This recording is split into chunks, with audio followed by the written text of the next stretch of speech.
All right, who said that it had to make sense?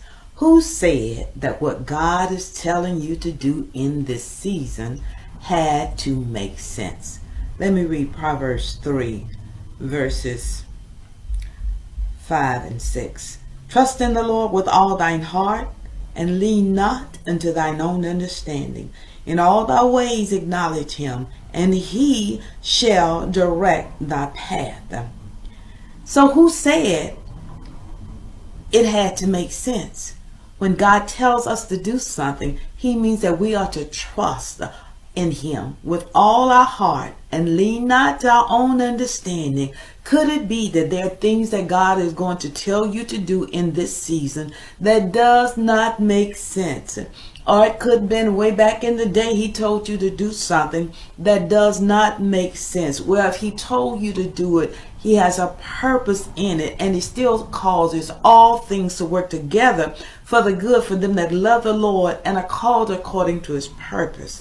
So who said that it had to make sense, what he's telling you to do now? He said, trust in him with all your heart and lean not to your own understanding. See, if you try to understand it, you may get off in the wrong direction because you're trying to figure it out with your natural mind, what God is doing, why he told you to do this, why you got to do this. Nobody else is doing it, or it may be different, or what have you, or you never seen it done. But our thing is that we have to trust God when we can't understand it. We have to be faithful. He said obedience is better than sacrilege.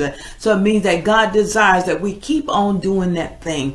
Trust in him with all our heart and lean not to our own understanding. In all our ways, acknowledge him along the course of that journey or what God has told you to do. When it seems like, you're getting a little frustrated or you don't understand it, acknowledge God. Talk to God about it. And I want to leave you with this.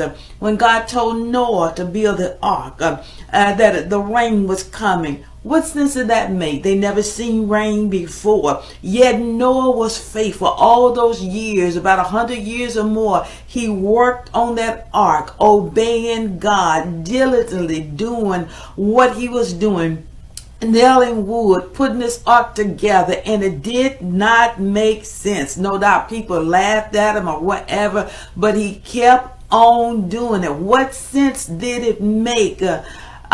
Think about Peter. He's in the boat with the good old boys. Everybody just lollygagging along, just doing their thing, just stuck in the comfort zone. Peter sees a vision, sees Jesus walking on the water. He gets a vision. I would love to do that. God says, come. Who said that it had to make sense? When God used the spit and mud to anoint the eyes of the blind man, and the blind man received his sight. Who said that that had to make sense? What you're doing now, it may appear to be foolish. It may not make a bit of sense to you, but you just got to keep on doing it, praise God. Why? He may give you, make these videos, and you say, it don't make a bit of sense. Sometimes, God, it just seems like I'm just wasting my time.